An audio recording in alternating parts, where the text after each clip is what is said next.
So, what happens when a viral online prophecy, a classic Hollywood story, and a real-life celestial event all point to the exact same 72-hour window?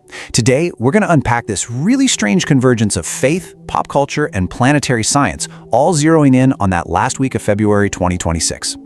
Okay, let's just dive right in with the message that kicked this whole thing off. It was delivered with this incredible urgency, claiming that the dates February 26th to the 28th aren't just some guess, but a divinely revealed appointment. And as you can see from this quote, the message is basically saying, don't think about it, just feel it. And you know what? It's working. It's grabbed the attention of thousands and created this huge wave of expectation. So what's at the heart of this prophecy? Well, you've got multiple online channels, all talking about this chosen one, and they've all pinpointed this critical 72-hour window. They're not just calling it another date on the calendar. They're calling it a kairos moment. That's this ancient Greek idea of a supreme, divinely appointed time where something big is supposed to go down. The prophecies keep using this specific phrase, a heavy delivery from heaven.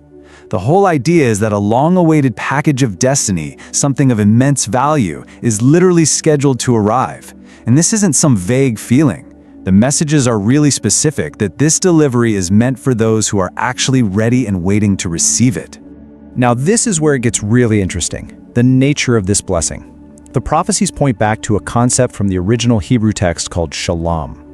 Now, most of us think of restoration as just getting back what you lost, right? But shalom is on a whole other level. It means being made whole by overpayment. Imagine years of struggle being repaid not just in full, but with massive compounding interest. That's the idea here.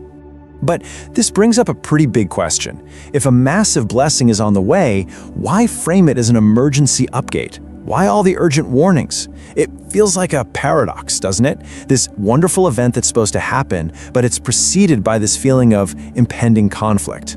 So here's the explanation from the prophecy. The blessing itself can't be stopped.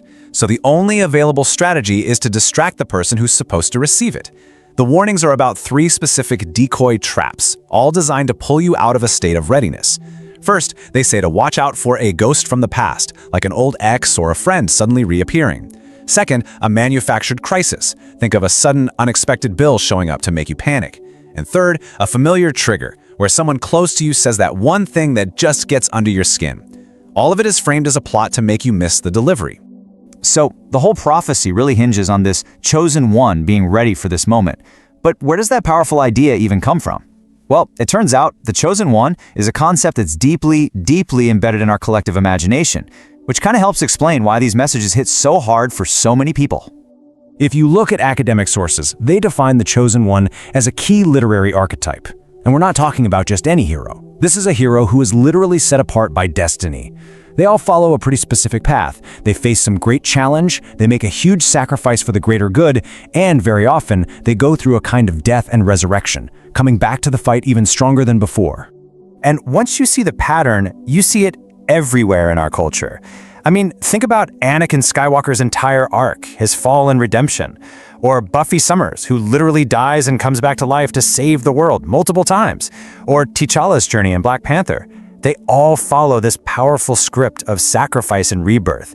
It's because this is in all of our biggest stories that the label Chosen One feels so powerful and so familiar instantly.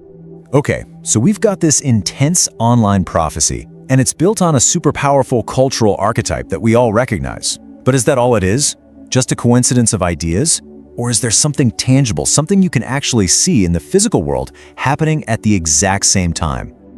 So, is there a physical anchor for all this heightened meaning? It turns out the answer is a big, resounding yes, and it's literally written in the stars. Astronomers have confirmed that a pretty rare planetary alignment is going to be visible to the naked eye during this exact window. Now, this isn't speculation or prophecy, this is just predictable celestial mechanics. On the evening of February 28th, 2026, you'll be able to just look up and see it for yourself. Let's just break down the data here for a second. The entire week is really active. You can see that on February 23rd, the moon passes the Pleiades star cluster. Then, right in that prophetic window, on the 26th and 27th, the moon gets cozy with Jupiter. But the grand finale is on the 28th, a planetary parade where Mercury, Venus, and Saturn are all going to line up in the evening sky. And get this, This isn't some obscure astronomical fact that only specialists with giant telescopes care about. This is a public spectacle.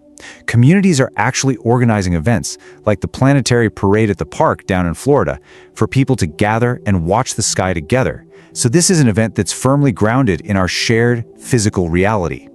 So what do we have here? We've got three totally different threads: a specific spiritual prophecy, a deeply ingrained cultural story, and a predictable event in planetary science. And they are all weaving together, all pointing to the exact same place and time. What does a convergence like this even create? And this, right here, is the heart of the whole phenomenon. Science provides the observable event, the planets lining up in the sky. That's a fact. But that fact acts like a blank canvas, and different systems of belief, from ancient astrology to modern online prophecy, come along and paint their own meaning onto that canvas. The event is the anchor, our belief is what provides the significance. So when you put it all together, you can really see why this is so compelling for people. You've got the urgency of the prophecy, the instant familiarity of the chosen one's story, and the scientific credibility of a real astronomical event. Each part reinforces the others, creating what is basically a perfect storm of meaning, all focused on this one single moment in time. Ultimately, this isn't really about whether the prophecies are literally true or not. It's about a fascinating look at how we as humans make meaning. When a story we all know, a warning from the heavens, and the actual movement of the planets all line up, well, that creates a powerful focal point. And it really just leaves us with a final question to think about. When you're faced with a convergence like that, what do you choose to see?